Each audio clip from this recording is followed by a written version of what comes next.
There's a particular moment in modern delivery that every leader eventually faces. You're sitting in a meeting where every person is passionately defending their viewpoint. Marketing want reach, engineering wants stability, designers want craft, and product want impact. Yet the conversation isn't converging, it's spiraling. Everyone's speaking, no one is really hearing. It feels like steering a ship through a storm without a compass. Loud, it's tense, it's disorientating. This isn't a fringe problem. McKinsey reports that more than 65% of leaders believe their organizations are too complex and unprepared for change. If your team is struggling to agree on what matters, you're not witnessing a dysfunction, you're witnessing classic modern work. This is precisely the moment where your leadership matters the most. So today I want to explore the top 5 reasons teams can't agree on priorities and how great leaders restore alignment using the 5 rings of delivery, my upcoming book. We're not talking about using force here or by authority, but by grounding, by adapting, by using perspective, by using a shared meaning. So let's walk through why misalignment happens so easily, why it persists even in talented teams, and how to lead when nobody agrees on what really matters. Reason number 1, teams start without a shared foundation. The first reason teams can't agree is very simple. They don't have the same ground under their feet. Without a shared mission, debate becomes a battle of personal preference rather than collective purpose. This is the earth ring, the stable foundation of vision, goals, clarity, and structure. The Nielsen Norman Group emphasizes that teams need a shared understanding of direction before even a single line of code or pixel is created. In other words, without a foundation, consensus is just not possible. I've had teams where we've had to pause and say, what outcome do our users actually care about? That shifts everything. The room softens. That transforms the debate. Suddenly the argument isn't about analytics versus AI. It's about enabling professionals to share knowledge faster and more confidently. Earth returns. We've reconnected to our purpose. And this isn't philosophical stuff. Dora research shows that high-performing teams always have leaders that articulate the vision clearly and repeatedly. Vision becomes an anchor that transforms that disagreement, transforms it from chaos into clarity. A team without Earth will always feel like it's arguing in circles. A team with Earth finally knows where it's standing on solid ground.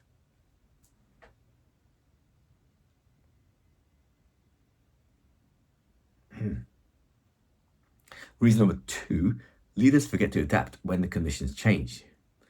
Even when a team aligns initially, misalignment can surface later on when new information appears, and many leaders just fail to respond to that. They cling to the original plan as the world will shift around them. The wind ring embodies adaptability, environmental awareness, and strategic responsiveness. Great leaders will read the wind. They'll listen carefully, they'll gather perspectives, they'll synthesize new information, and crucially, they will adjust course based on this. They don't treat these pivots as failures, they treat them as intelligence. McKinsey research shows that only half of leaders feel prepared for external shocks. But those who are prepared will outperform because they recognize when the original argument no longer matters. When leaders resist the wind, the team will fracture, but when they harness the wind, they can accelerate the team. Reason number 3, disagreement isn't a problem, but hidden assumptions are. The third reason that teams can't agree is that debates often mask deeper unspoken fears or assumptions. People will push surface level arguments, features, timelines, requirements, etc., but the real tension lives under the table. And this is the void ring, the realm of unspoken motivation, creativity, and breakthrough and insight. In one AI initiative, engineers and business leads endlessly argued about deployment speed versus product completeness. Conversation was stuck in the usual stale loop. Then I asked the question, if we could wave a magic wand, what one thing would make this product truly remarkable for users? This shifted the entire energy. We had ideas, walls came down, and what looked like 2 opposing factions actually revealed combined hopes, hidden constraints, creative solutions. The void breaks deadlocks, not by adding more facts, but creating that space. It's a blank page. It's a reframed question. It's a moment of silence. It's an invitation to think differently. This is what Dora calls intellectual stimulation. Leaders who challenge teams to examine assumptions and explore fresh possibilities. They don't force consensus. They just create conditions in which consensus can finally arise. So remember this, that most disagreements are not about the topic. They're about the assumptions underneath. The void will reveal these assumptions and will dissolve that conflict naturally. Reason number 4, because roles are fuzzy and ownership is unclear. So another reason teams can't agree is structural. People just don't know who decides what. Product believes they own the vision. Delivery believes they own the experience. Engineering believes they own feasibility, and research believes they own the truth. When ownership is unclear, disagreements become like turf wars, not really discussions. Like teams argue passionately about what to prioritize, but the real issue was that nobody knew who held the decision rights. Nielsen Norman Group warns that unclear roles often feel like battling for power, and they're right.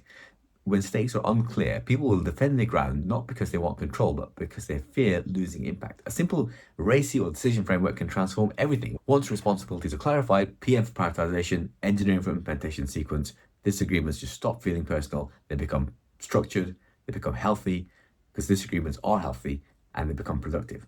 The clarity of roles doesn't end any debates, it makes those debates very safe.